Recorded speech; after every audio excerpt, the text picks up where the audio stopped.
Between November 7th and 9th, 1983, 14 people were eliminated across the fog-shrouded hollows of Cumberland Gap, Tennessee, in what would become known as the Cumberland Bloodbath. All adults, all connected to a single hijacking crew that operated along the mountain roads between Kentucky, Tennessee, and Virginia. The method was Molotov cocktails and shotgun fire, a coordinated siege on a remote chop shop that turned into a slaughter. The perpetrators weren't law enforcement or rival criminals. They were 3 members of the Hicks family, a father and his 2 sons, mechanics and moonshine runners who moved through the mountains like predators defending their territory. The FBI would later call it one of the most brutal family retaliations in Appalachian history, but the motive wasn't a drug shipment, wasn't stolen money, wasn't even violence against family members. It was a 1969 Ford F-100 Moonshine truck that looked like junk on the outside, but carried an engine worth $10,000 and a suspension system custom-tuned by a woman who'd been dead for 2 years. If you have the courage to hear this story, leave your like and subscribe to the channel. But I warn you, this narrative contains extreme violence based on real events. Cumberland Gap in November of 1983 wasn't much more than a geographic accident where 3 states met in a tangle of mountain roads, dense forests, and communities so isolated they might as well have existed in a different century. The gap itself, a natural break in the Cumberland Mountains, had served as a passage for Native Americans, then settlers moving west, then soldiers during the Civil War. By 1983, it was home to maybe 500 people scattered across hollows and ridges where the Tennessee-Kentucky-Virginia borders blurred into irrelevance. Population density meant you knew everyone within 20 miles, knew their families, knew their business, knew which ones could be trusted and which ones couldn't.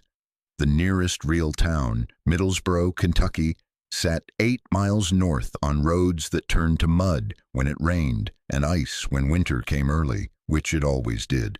Most folks in the Gap had never been farther than Knoxville, 60 miles southwest, and had no desire to go any farther. November in the mountains meant temperatures dropping to the low 30s at night, rising to maybe 50 by afternoon. The air smelled like wood smoke from coal stoves, wet leaves rotting on the forest floor, and that particular sharp scent of approaching winter that mountain people learned to recognize as a warning.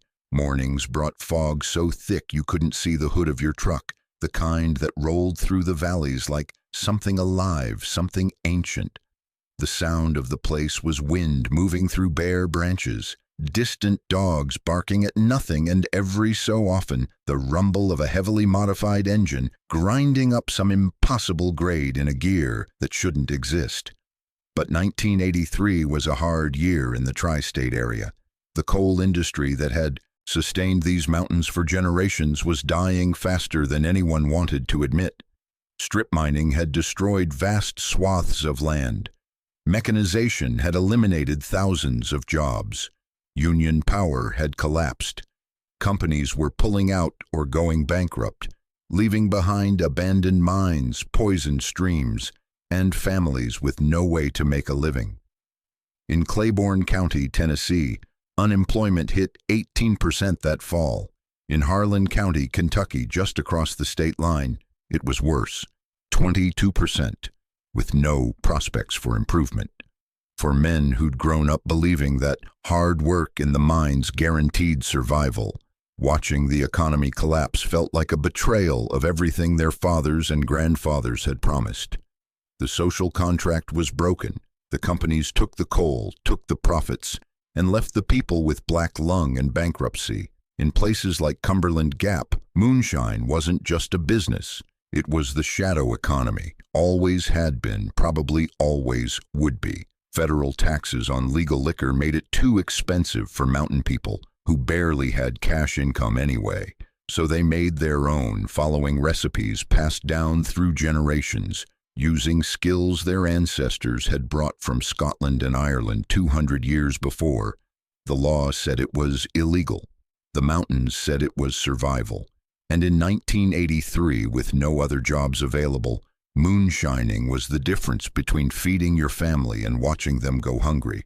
But moonshine required transportation, required getting the product from hidden stills deep in the hollows to buyers in Knoxville, Lexington, even as far as Nashville and Cincinnati. Required vehicles that could outrun the law on mountain roads, where one wrong turn meant a 500-foot drop.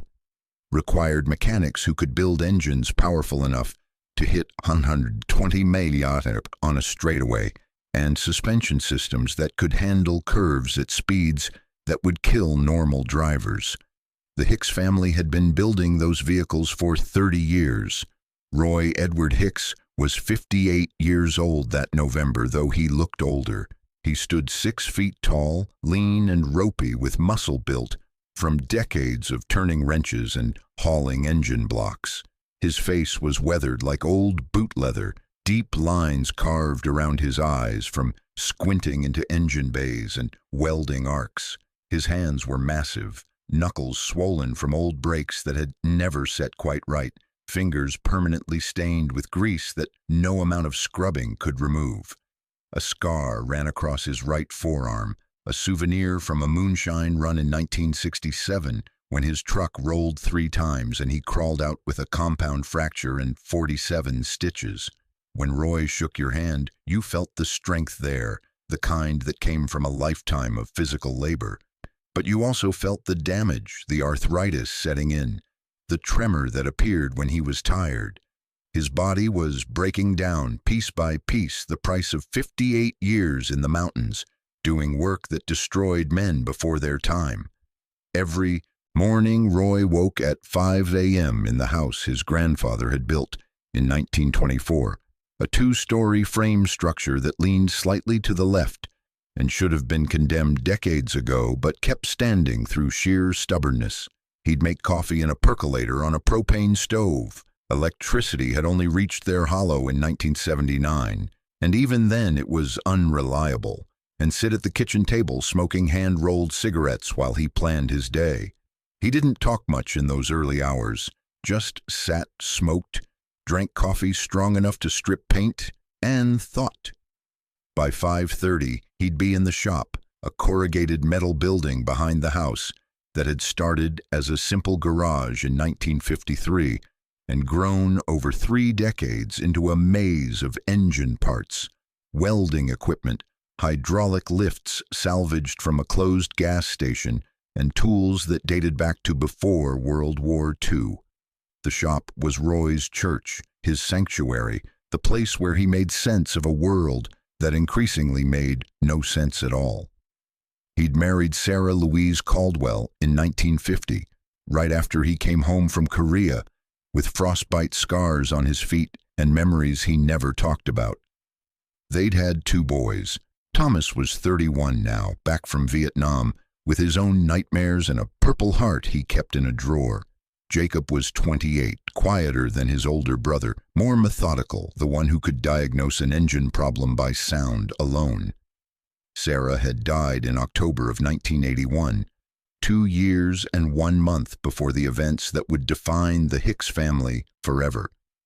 Breast cancer, diagnosed too late because the nearest hospital was 45 miles away, and she'd ignored the symptoms for a year because there was always something more important than her own health. She'd died at home, in the bedroom where their sons had been born, with Roy holding her hand and both boys standing at the foot of the bed, watching their mother slip away while autumn rain hammered the tin roof. What Roy valued most wasn't money, he'd never had much anyway, and what came in went right back out for parts and supplies. What he valued was craft, the ability to take a standard Ford 302 V8 and transform it into something that produced 450 horsepower without flying apart, the knowledge of how to tune a carburetor so precisely that the engine ran smooth at idle but screamed like a banshee at full throttle, the skill to build a suspension system that could handle mountain roads at speeds that would rattle apart anything Detroit produced. That skill had come from Sarah Louise Hicks, had been the best fabricator in 3 states. While Roy built engines, Sarah built the chassis and suspension systems that made Moonshine running possible. She'd learned metalworking from her father, who'd been a blacksmith before mechanization made that trade obsolete. She could weld aluminum, steel, titanium, anything that could be heated and joined. She understood metallurgy, stress points, weight distribution, things that most mechanics never thought about. The suspension system in the 1969 Ford F-100 was Sarah's masterpiece. She'd spent 8 months on it in 1980, the last major project before the cancer took her ability to work. It used custom-fabricated control arms, adjustable coilovers she'd modified from racing components, and sway bars she'd hand-bent to exact specifications.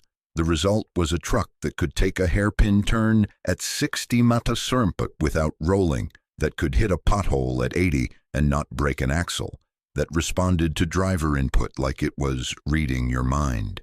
That suspension system was worth more than the truck it was attached to, was worth more than anything else the Hicks family owned.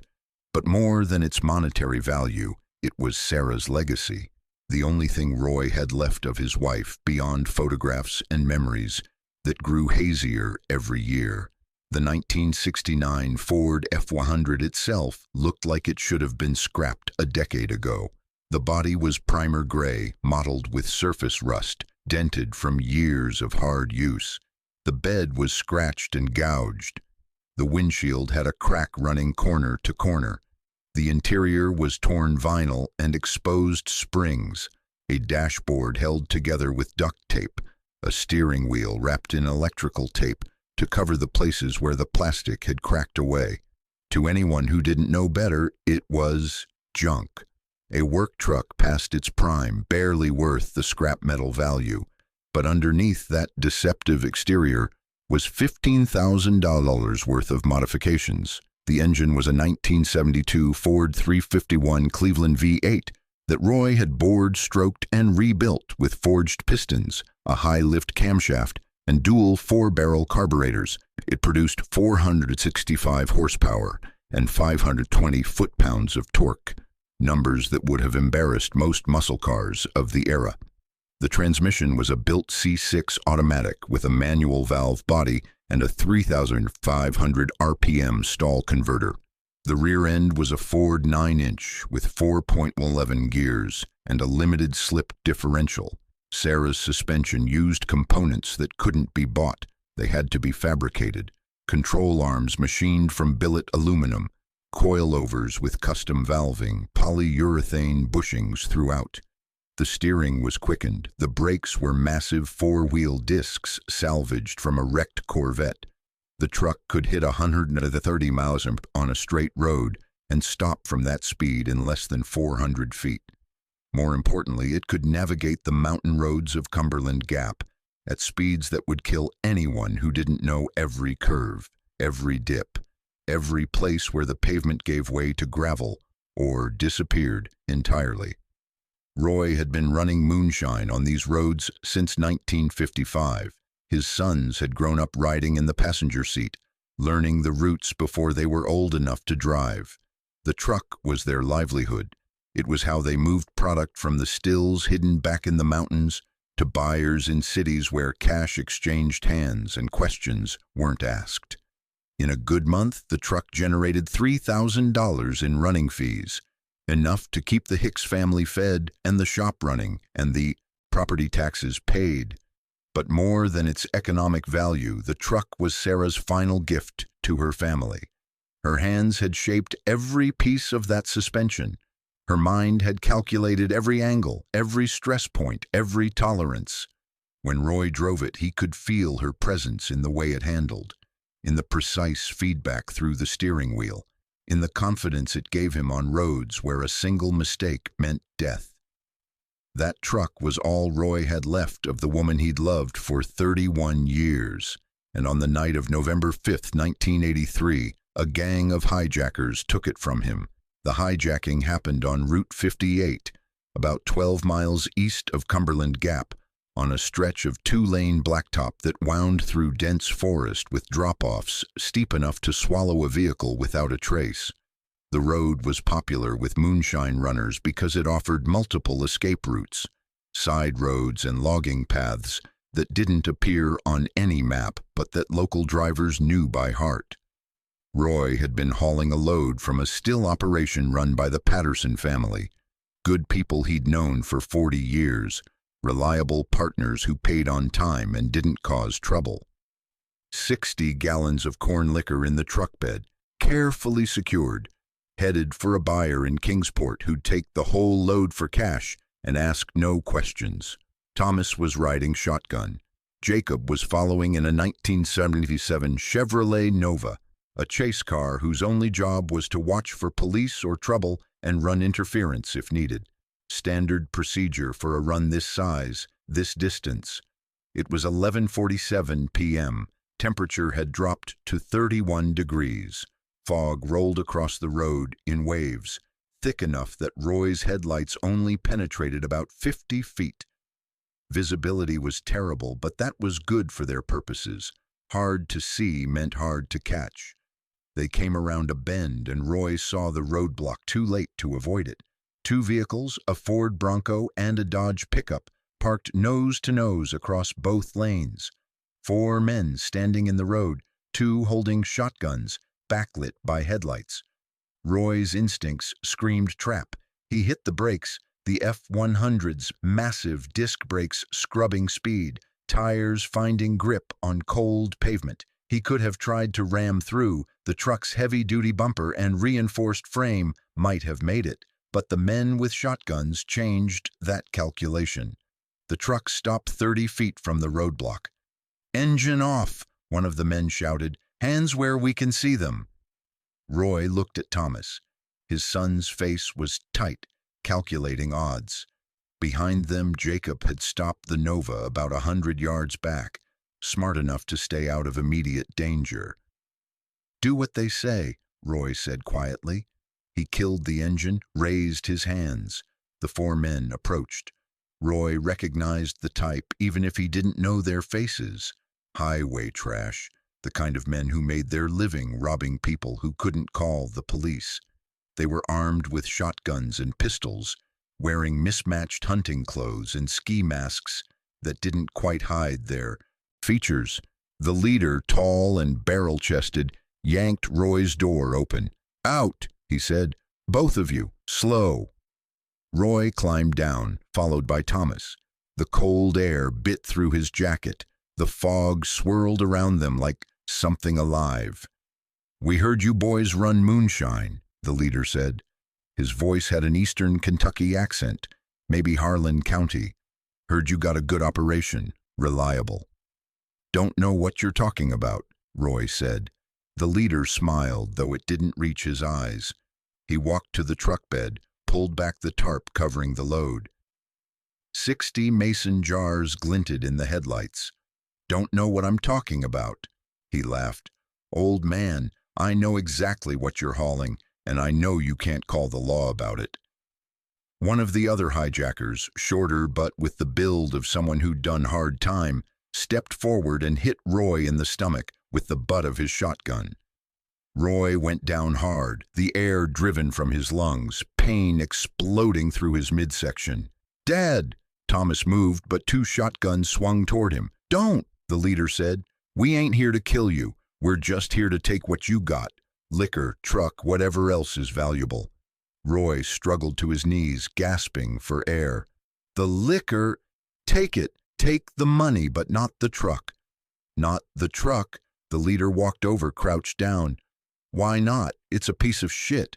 Barely worth driving. It's got sentimental value." The leader studied Roy's face, then laughed. "Sentimental value, you hear that, boys? Old man's sentimental about his trash heap." He stood, walked back to the F-100, looked it over. "Tell you what, this truck don't look like much, but I'm betting there's something under that hood worth having. We're taking it. Going to strip it for parts. See what we can sell." "No." Roy tried to stand, but the short hijacker kicked him in the ribs. Something cracked. Roy went down again, pain whiting out his vision. Thomas lunged forward. One of the hijackers hit him across the face with a pistol. Thomas fell, blood streaming from a split cheek.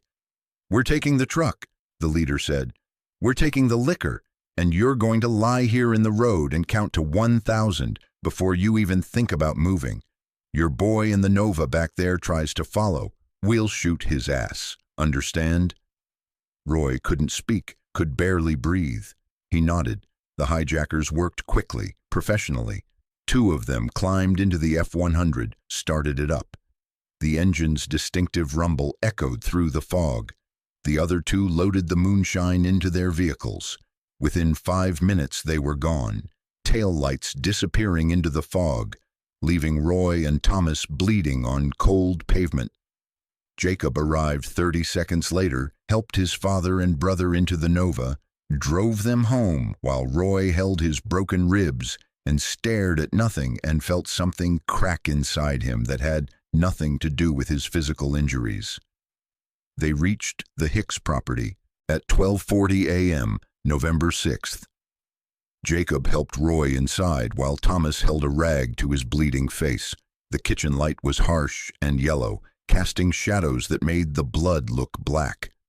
Roy sat at the table, the same table where he'd eaten breakfast that morning, where Sarah had served thousands of meals over 31 years of marriage. He couldn't speak yet, the pain in his ribs making every breath an exercise in controlled agony, but his mind was working, calculating, planning. Thomas cleaned his face with a wet rag. The cut deep enough to need stitches, but not deep enough to risk a hospital where questions would be asked. Jacob paced, his quiet nature giving way to fury. "We going to the law?" Roy shook his head. "No law. We haul moonshine. We report this. We're confessing to federal crimes." "So we just let them take it? Let them take Mom's work?" Roy looked at his youngest son, saw Sarah in Jacob's face, the same sharp intelligence, the same quiet intensity. "No, we're getting it back." "How?" Thomas asked. "We don't even know who they are." "We know they're from eastern Kentucky," Roy said. "Harlan County, maybe Letcher. We know they've got a chop shop somewhere close enough to move the truck fast. We know they thought the truck was junk until they started stripping it." He stood slowly, every movement sending fire through his broken ribs, walked to a cabinet, pulled out a bottle of whiskey, the good stuff, not moonshine, but legal bourbon from a distillery in Bardstown, poured 3 glasses.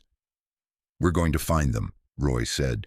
"We're going to find our truck, and we're going to make sure they never take from us again." "Dad," Jacob said carefully, "there were 4 of them, armed, probably more where they came from." "I don't care if there's 40 of them." Roy's voice was quiet, deadly. "Your mother spent 8 months building that suspension. Every piece custom, every calculation perfect. That truck is all I have left of her work. I'm not letting some highway trash strip it for parts and sell it to buy meth or whatever the hell they're into."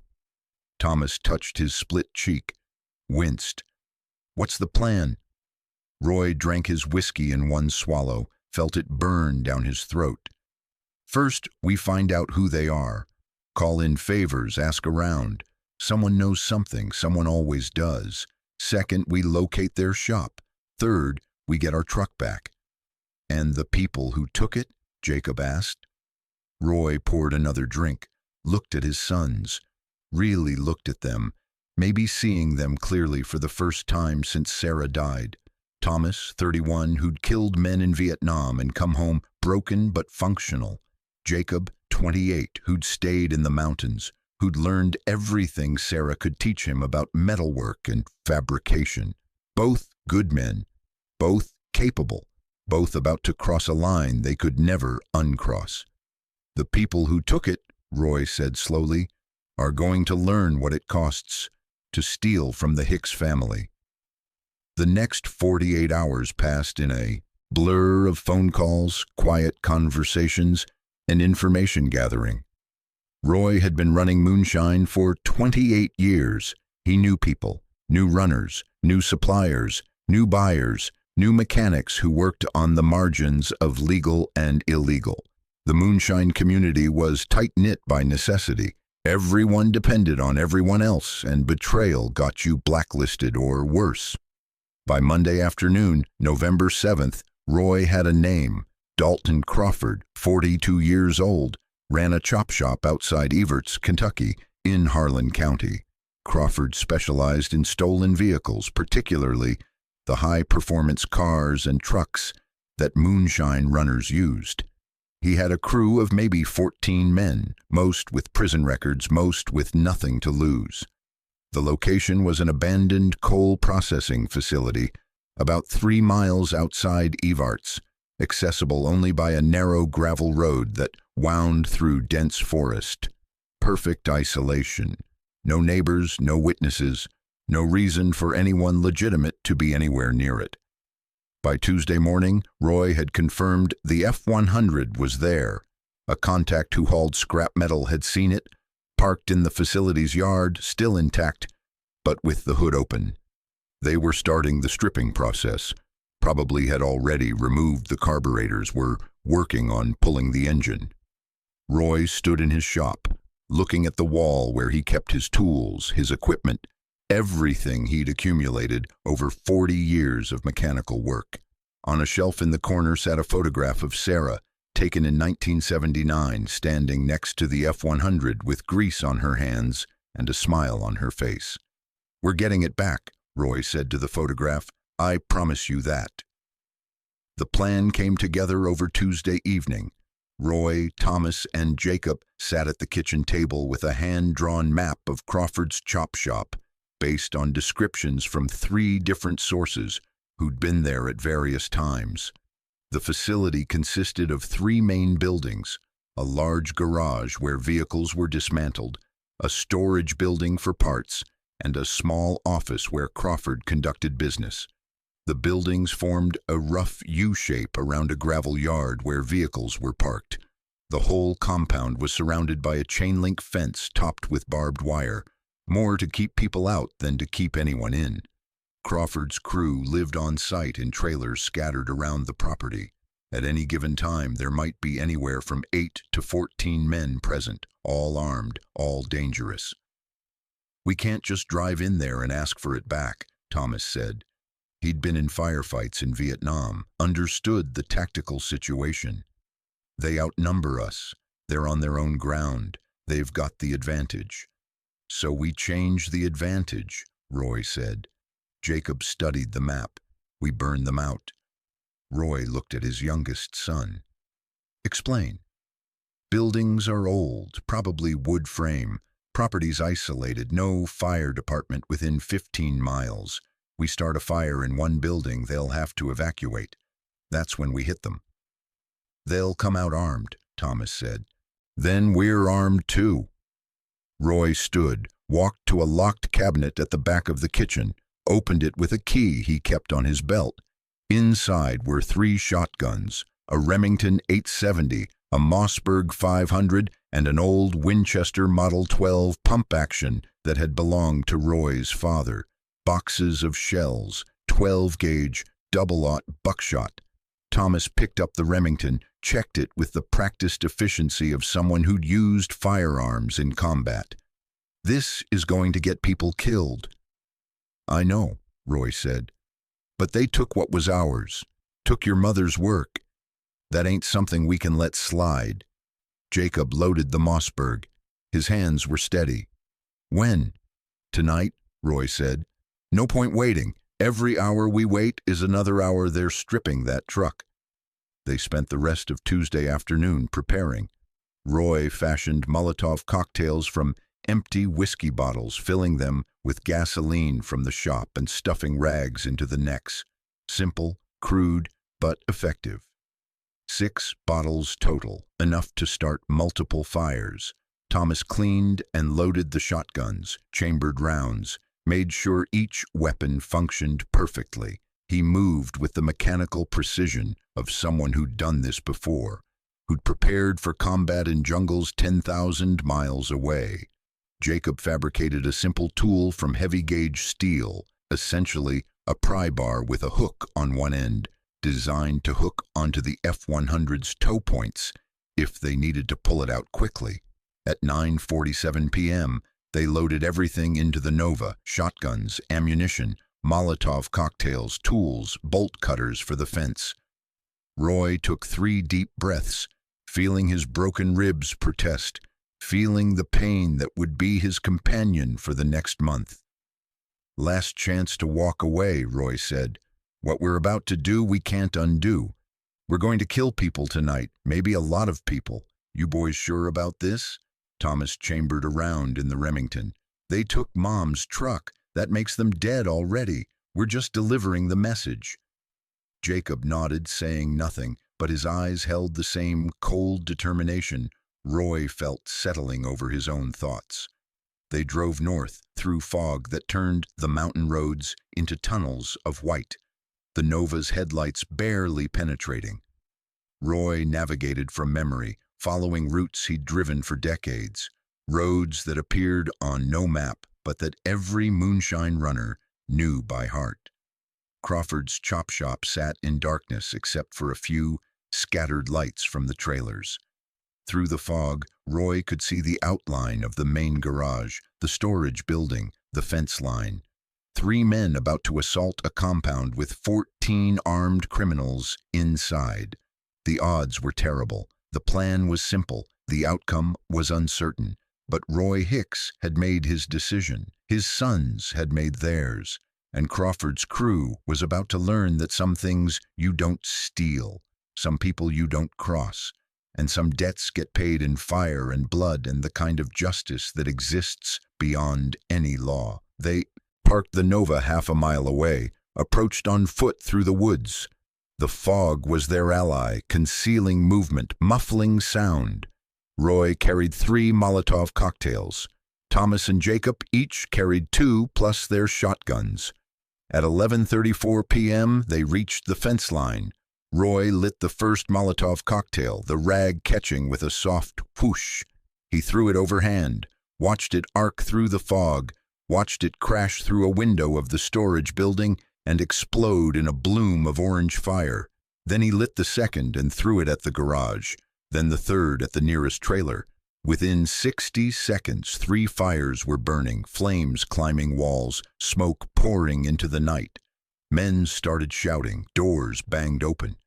Figures emerged from trailers, from the garage, confused, panicked, silhouetted against the growing inferno, and Roy Hicks, with his 2 sons beside him, stepped through the cut fence line with shotguns raised and began the bloodiest night Cumberland Gap had seen since the Civil War. 11:35 p.m., November 8, 1983, temperature 29 degrees. The fog that had concealed the Hicks family's approach now worked against Crawford's crew, turning the compound into a maze of smoke and confusion where visibility dropped to less than 20 feet, and every shadow could be death. The first man out of the garage never had a chance to understand what was happening.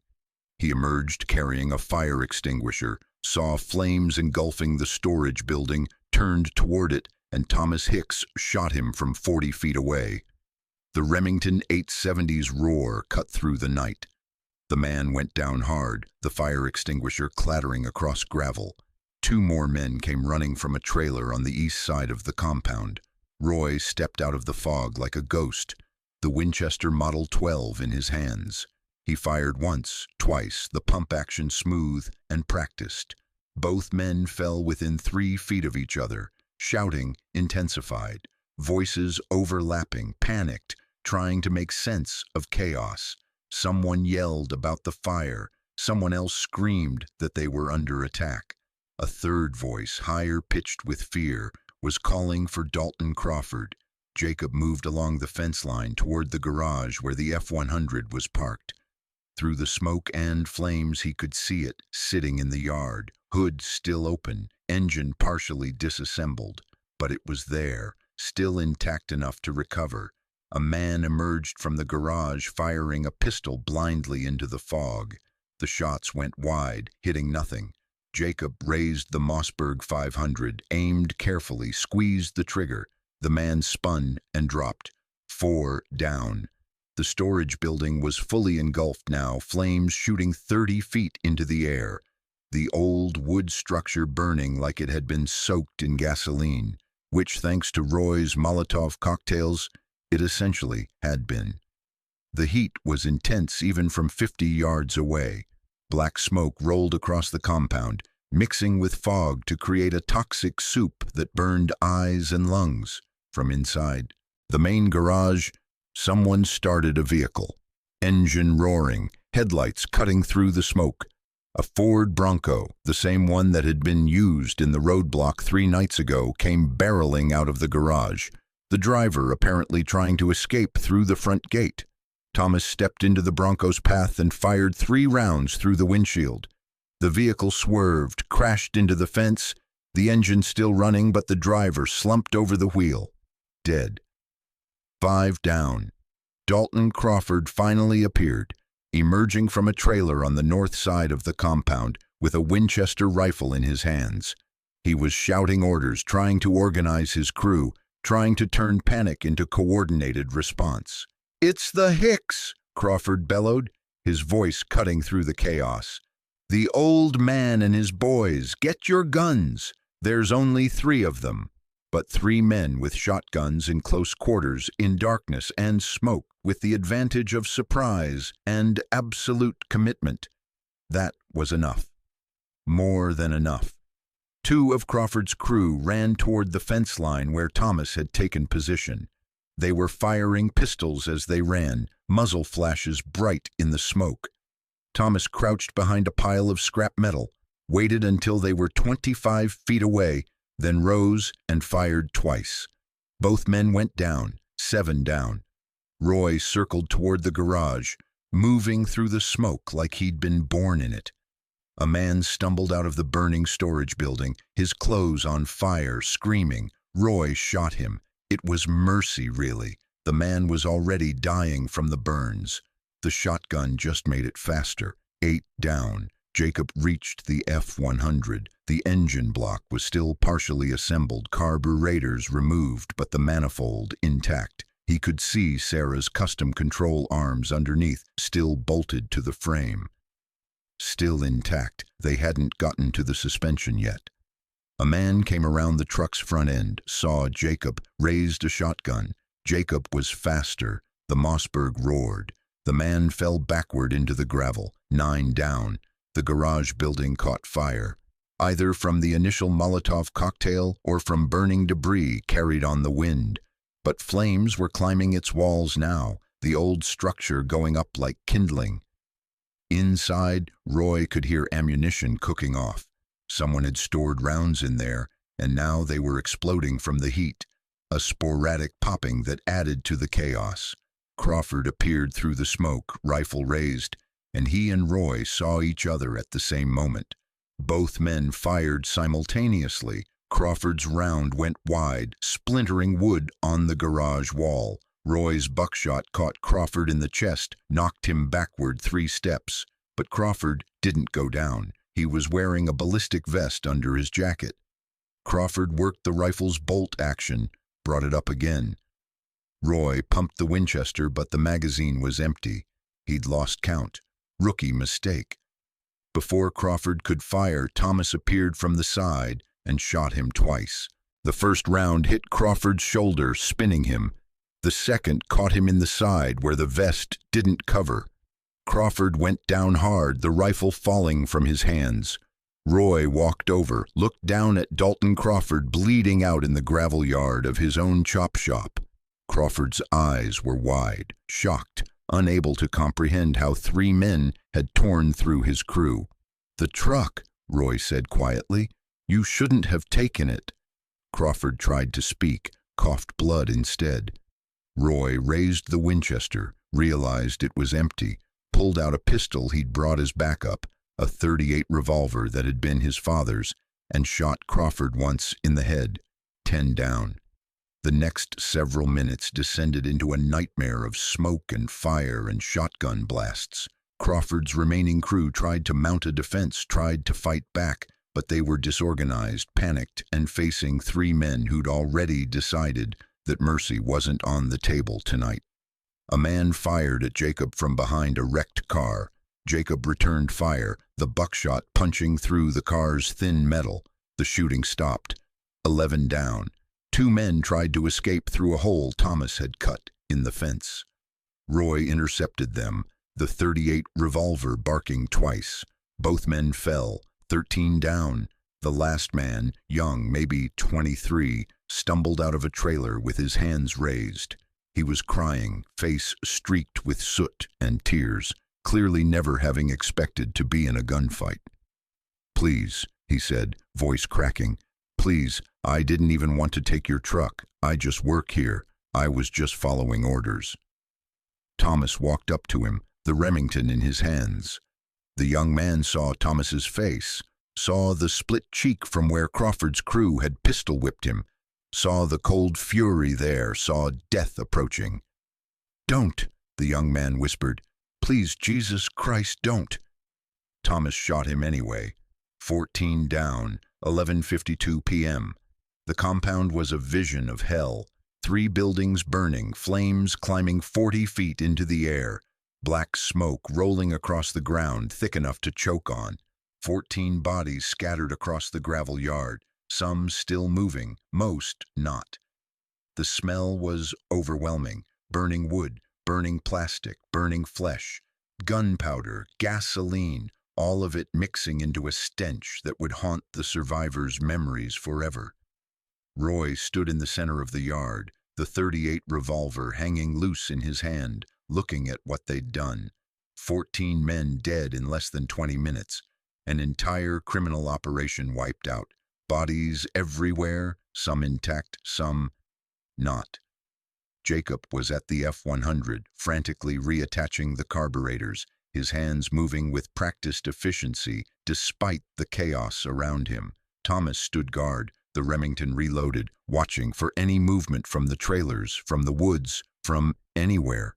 "Dad," Jacob called out, "I can get it running. 5 minutes." Roy walked over, looked at the truck. Sarah's truck. Her suspension system was intact, every custom piece, still bolted in place. The engine was mostly assembled. They'd gotten here in time. But the price. Roy looked around the compound at the bodies, at the destruction, at what he'd wrought because someone had stolen a vehicle.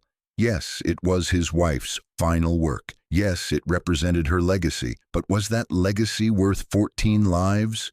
The question didn't have an answer, or maybe it did, and Roy just didn't want to face it. "Get it running," Roy said quietly. "We need to be gone before anyone shows up." While Jacob worked on the engine, Roy and Thomas moved through the compound systematically. They weren't looking for survivors. There weren't any. They were looking for evidence, anything that might connect the Hicks family to this massacre. Roy found the shotgun shell casings he'd ejected, picked them up. Thomas did the same. Jacob collected the remains of the Molotov cocktails, the broken glass melting in the fires, but the intact bottles still recognizable. At 11:58 p.m., the F-100's engine roared to life. Sarah's engine, that distinctive rumble Roy had heard 1,000 times, now sounding like salvation. Jacob revved it twice, listened to the rhythm, nodded. "She runs," Jacob said. "Everything's intact." Roy climbed into the driver's seat. The interior smelled like smoke and gasoline, but the truck felt right. The steering wheel in his hands, the pedals under his feet, the way the suspension settled when he applied the brakes. All of it perfect, all of it Sarah's work, preserved. Thomas and Jacob climbed into the Nova. Roy led the way, the F-100's headlights cutting through smoke and fog as he navigated out of the compound, through the hole they'd cut in the fence. Behind them, Crawford's chop shop burned. The flames would be visible for miles, a beacon in the mountain darkness. Eventually someone would call it in. Eventually fire departments would respond. Eventually they'd find the bodies, but by then the Hicks family would be gone. They drove through the night, taking back roads and logging trails, avoiding main highways, putting distance between themselves and the slaughter. Roy drove the F-100 carefully, feeling every curve, every bump, feeling Sarah's suspension absorb the rough roads exactly as she'd designed it to. The truck had bullet holes in the bed, some scoring on the hood from shrapnel, but it was intact. The engine ran smooth. The suspension was perfect. They'd gotten it back. At 2:17 a.m., they reached the Hicks property. Roy parked the F-100 in the shop, killed the engine, sat there for a long moment in silence. His broken ribs throbbed. His hands shook with adrenaline crash. His mind replayed the last 2 hours on an endless loop. The fires, the shooting, the bodies falling, Crawford's shocked expression as he died. 14 men. Roy had killed at least 6 himself. Thomas, maybe 5. Jacob, 3. 14 human beings who'd woken up that morning having no idea they'd be dead before midnight. Thomas and Jacob entered the shop. None of them spoke. What was there to say? They'd committed mass murder, premeditated, executed with military precision, 14 counts of homicide that would bring the death penalty if they were caught. "We need to clean the weapons," Thomas said finally. "Get rid of any physical evidence." They spent the next hour methodically cleaning the shotguns, the pistol, wiping down every surface that might hold fingerprints or gunshot residue. They burned their clothes in the wood stove, burned everything they'd worn at Crawford's compound. They showered, scrubbing away soot and smoke and the smell of death. By 4 a.m., there was no physical evidence connecting them to the massacre, no casings left behind, no identifiable clothing, no witnesses, just 3 men and a truck and the knowledge of what they'd done.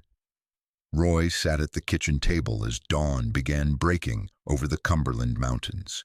Gray light filtered through the windows. The same kitchen where he'd planned this retaliation. The same table where he'd sat with Sarah 1,000 times. On the counter sat the photograph of Sarah standing next to the F-100, smiling, her life's work behind her. "I got it back," Roy said to the photograph. "I got your truck back." But the words felt hollow, empty. 14 lives for a suspension system, for an engine, for a vehicle that was, when you stripped away the sentiment and legacy, just metal and rubber and glass. Had it been worth it?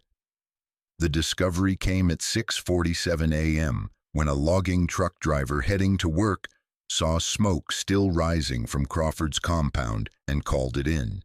Harlan County Sheriff's Department responded, followed quickly by Kentucky State Police when they realized the scope of what they'd found. 14 bodies, 3 buildings burned to foundations, shell casings everywhere. Evidence of a coordinated assault that looked more like a military operation than a criminal dispute. Detective Carl Brennan of the Kentucky State Police arrived at 8:15 a.m.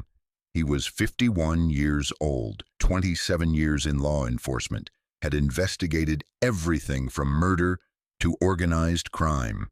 But standing in Crawford's compound looking at 14 dead men scattered across a fire-scorched yard, he felt something he rarely felt: shock. "Jesus Christ," Brennan said quietly. "This wasn't a fight. This was an execution." The fire investigator, a state specialist named Richard Moore, examined the burn patterns. "Multiple ignition points," Moore reported. "Accelerant used, probably gasoline in bottles. Classic Molotov cocktails. Whoever did this wanted these buildings to burn." "So they firebombed the compound to flush them out," Brennan said, "then shot them as they emerged." "That's my assessment. You can see from the body positions, most of them were moving toward the fires when they were shot. They were trying to fight the flames or escape them and walked into an ambush." Brennan walked the perimeter, noting the cut fence line, the positioning of the bodies, the spent shotgun shells, being cataloged by forensic technicians. 12-gauge, mostly. Some .38 caliber pistol rounds. No rifle casings, which was interesting. "Shotguns," Brennan said. "Close-range weapons. Whoever did this wanted to be sure." By 10 a.m., They'd identified most of the victims through wallets, IDs, and one very cooperative informant who'd been planning to visit Crawford's operation that day and recognized the location. Dalton Crawford and 13 members of his crew, all dead, all shot at close range. Crawford ran a chop shop, one of the local deputies told Brennan, specialized in stolen vehicles, especially the modified ones Moonshine runners use. Half the people in 3 counties knew about it, but nobody said nothing because, Crawford was connected. Connected to who? To people you don't cross if you value breathing. Brennan nodded. Mountain justice operated by different rules, but this was beyond the normal range of mountain feuds. This was a massacre. Any idea who'd have motive? Brennan asked. The deputy hesitated. Word is Crawford's crew hijacked a Moonshine truck a few nights ago, beat the driver, took his load and his vehicle, bragged about stripping it for parts. You got a name on the driver? No, sir. That's the thing about Moonshine runners. They don't exactly advertise. But Brennan had been working Eastern Kentucky long enough to know how to find people who didn't want to be found.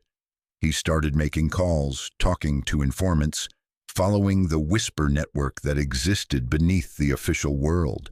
By Tuesday afternoon, he had a name. Roy Hicks, mechanic, Moonshine runner, lost his wife 2 years ago to cancer, had 2 sons, both veterans, lived in Cumberland Gap, Tennessee, just across the state line. Hicks reported a truck stolen, Brennan asked. No, sir. Like I said, Moonshine runners don't talk to the law. But someone saw something. The informant, a man who ran a scrapyard and knew everyone in the shadow economy, nodded slowly. Saw Hicks and his boys at a diner in Middlesboro Sunday morning. Roy had bruised ribs, moving like it hurt to breathe. His son Thomas had a fresh cut on his face. They were talking quiet, but I heard Roy say something about getting it back. Brennan felt the pieces falling into place. Hicks gets hijacked, gets beat up in the process. Crawford's crew takes his truck to strip it. Hicks retaliates. That'd be my guess. 14 dead for a truck. The informant looked at Brennan with something like pity for a man who didn't understand mountain culture. Wasn't just a truck, detective. Hicks's wife built that suspension system before she died. Custom work, one of a kind. That truck was all he had left of her. Brennan stood there for a moment, processing. 14 men dead over a widow's final gift to her husband, over metal and rubber and a suspension system that handled mountain roads perfectly. Where's Hicks now? I expect he's home. Got what he came for. The arrest attempt happened on Wednesday, November 9th at 7:15 a.m. Brennan approached it carefully, bringing 6 state troopers, enough firepower to handle a small war if the Hicks family decided to go out fighting. They found Roy in his shop working on an engine. The F-100 sat in the corner, hood closed, looking exactly like the piece of junk everyone said it was, except for the bullet holes in the bed and some scoring on the paint that looked suspiciously like fire damage. Roy looked up when Brennan entered. No surprise on his face. No fear. Just resignation, like he'd been expecting this. Mr. Hicks, Brennan said, I'm Detective Carl Brennan, Kentucky State Police. I need to talk to you about what happened at Dalton Crawford's property Monday night. Don't know what you're talking about, Roy said quietly. 14 men dead, buildings burned. Multiple witnesses place you and Crawford's crew in a dispute over a stolen vehicle. Still don't know what you're talking about? Brennan walked over to the F-100, ran his hand along the bullet holes. Nice truck. Looks like it's been through some trouble. It's old, lots of wear and tear. These bullet holes look fresh. Roy set down his wrench, stood slowly. His ribs clearly still hurt. Brennan could see him favoring his left side. Detective, I'm a mechanic. I work on vehicles. Sometimes I buy damaged ones to fix up. This truck had these holes when I got it. When did you get it? Few days ago. You got a bill of sale? Cash transaction, no paperwork. Thomas and Jacob appeared from the house, alerted by the state police vehicles in the yard. Both men calm, hands visible, not making any threatening moves. Brennan studied all three Hicks men, saw the split healing on Thomas's cheek, saw the way Roy moved like his ribs were broken, saw Jacob's hands, bruised knuckles, the kind you get from working frantically on an engine in the middle of the night. I think what happened, Brennan said slowly, is Crawford's crew hijacked your Moonshine truck, beat you up in the process. You tracked the truck to Crawford's chop shop and decided to take it back. Things got out of hand. 14 people ended up dead. Roy said nothing, just looked at Brennan with eyes that held no apology, no regret, no remorse. Problem is, Brennan continued, I can't prove it. No witnesses willing to testify. No physical evidence connecting you to the scene. No murder weapons. You probably burned those or dumped them in some hollow where they'll never be found. All I got is a truck with bullet holes and 3 men with injuries consistent with a fight. Then I guess you got nothing, Roy said. Brennan wanted to arrest them, wanted to put these 3 men in cells for the rest of their lives for committing one of the worst massacres in Kentucky history. But he was also a cop who'd worked the mountains for 3 decades. He understood how things worked here. Crawford's crew had been thieves and hijackers. They'd robbed, beaten, and stolen from people who couldn't go to the law. They'd made their living off other people's suffering. The fact that Roy Hicks had been their victim this time instead of someone else was just bad luck on Crawford's part. You know what I think? Brennan said.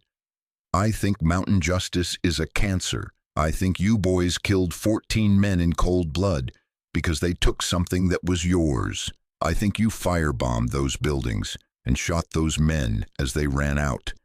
And I think you did it without mercy or hesitation. Roy's expression didn't change. But I also think, Brennan continued, that I'll never prove it.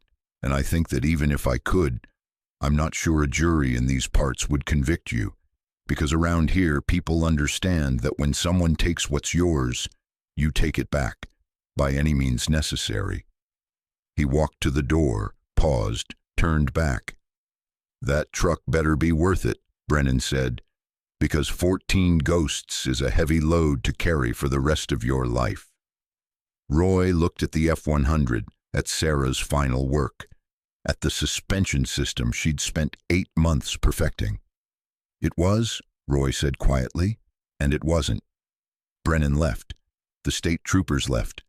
The Hicks family stood in their shop, surrounded by engine parts and tools, and one 1969 Ford F-100 that had cost 14 lives to recover. The official investigation remained open for 6 months. The FBI got involved due to the interstate nature of the crime, Tennessee residents potentially killing Kentucky residents, though no one could prove who'd actually pulled the triggers. But the mountain community closed ranks. No witnesses came forward. The Whisper Network went silent. Every lead Brennan pursued ended in dead ends and people who suddenly couldn't remember anything. By May 1984, the case was classified as unsolved. 14 murders, no suspects, no prosecutions. Just another example of violence in Appalachia that the system couldn't or wouldn't address. Roy Hicks lived another 23 years, dying of lung cancer in 2006 at the age of 81. He kept the F-100 until the day he died, parked in his shop, rarely driven but meticulously maintained. Every 6 months he'd start it up, let it run for an hour, check Sarah's suspension system, make sure everything was perfect. Thomas Hicks moved to North Carolina in 1991, trying to escape the memories. He never married, never had children, worked as a mechanic until arthritis forced him to retire. He died in 2019 at 67, his obituary making no mention of November 8, 1983. Jacob Hicks stayed in Cumberland Gap, took over the family shop when Roy got too sick to work. He's 69 now, still runs the shop, still modifies vehicles for the few remaining Moonshine runners. He never talks about that night. If you ask, he'll say he doesn't remember, which everyone knows is a lie. The F-100 was sold at a state auction after Roy's death. A collector from North Carolina bought it for $15,000. The engine alone was worth that. He still has it, shows it at car meets sometimes, tells people about the legendary suspension system built by Sarah Hicks. He doesn't know about the 14 men who died because of that truck. Doesn't know about the firebombing, the shotgun blasts, the massacre that happened on a foggy November night in 1983. That story stayed in the mountains, passed down through whispers, a cautionary tale about the price of stealing from the wrong people. The families of Crawford's 14 crew members scattered. Some left Kentucky entirely, trying to escape the shadow of men who'd made their living through crime and paid for it with their lives. A few sought revenge, but quietly gave up when they realized the mountain community supported what Roy Hicks had done. Crawford's mother, Martha, 67 years old, never recovered from losing her son. She died 18 months later, friends said, of a broken heart, though the death certificate listed congestive heart failure. One of the crew members' widows, a woman named Beth Ann Mercer, whose husband had been 24 when Roy shot him, tried to sue the Hicks family in civil court. The case was dismissed for lack of evidence.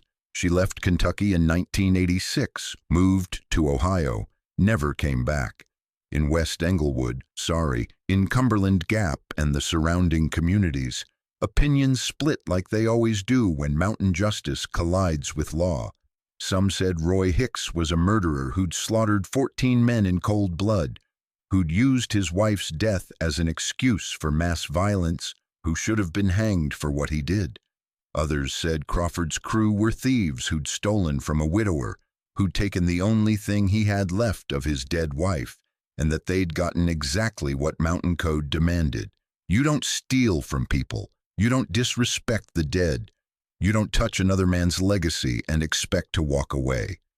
At a church service in Evarts 2 weeks after the massacre, Pastor Daniel Hughes struggled to make sense of the violence. "We ask why," he said, his voice breaking. "Why this bloodshed? Why couldn't these disputes be settled without killing? Why does a stolen truck matter more than 14 human lives?" He had no answers, just grief and the terrible knowledge that his community was broken in ways that might never heal. But the question that haunted Detective Brennan, that haunted everyone who knew the full story, was simple and terrible. Where was the line? At what point did protecting your property become murder? When did honoring your wife's memory become justification for massacre? How many lives was a custom suspension system worth? The law said the answer was 0. Mountain Code said the answer was whatever number it took to send the message that you don't steal from the Hicks family. Roy Hicks never expressed regret. In the rare moments when someone was brave enough to ask him about that night, he'd say only, "They took what was mine. I took it back. That's how things work here." Whether he believed that in his final moments as cancer consumed him, nobody knows. Jacob reported that his father's last words were, "Tell your mother I kept her truck safe." Whether that meant Roy felt justified, or whether he was seeking absolution from a woman who'd been dead for 25 years, is something only Roy knew. 39 years have passed since that November night in the Kentucky mountains. The moonshine industry has mostly disappeared, replaced by legal distilleries and craft spirits that sell for $40 a bottle in urban markets, far from the hollers where the tradition started. The few remaining runners still talk about Roy Hicks, with a mixture of respect and fear. The man who fought back, the man who recovered his truck no matter the cost, the man who proved that some debts get paid in blood. The chop shop property where 14 men died was eventually sold to a logging company. They cleared the burned buildings, hauled away the debris, replanted the area with pine trees. Today, it's indistinguishable from the surrounding forest. No memorial, no marker, nothing to indicate that this was the site of one of Appalachia's bloodiest nights. But if you drive through Harlan County on a November night, when the temperature drops to 29 degrees and fog rolls through the hollows, thick enough to cut, locals say you can still smell smoke. They don't, of course, but memory has its own reality. And in the mountains, some stories become legends, and some legends become warnings that get passed down generation to generation. Don't steal. Don't disrespect the dead. Don't take what isn't yours from people who have nothing else to lose. Because mountain justice doesn't work on the same timeline as the law. It doesn't forgive. It doesn't forget. It just waits, patient as stone, until the debt comes due, and when it does, the price is always paid in full.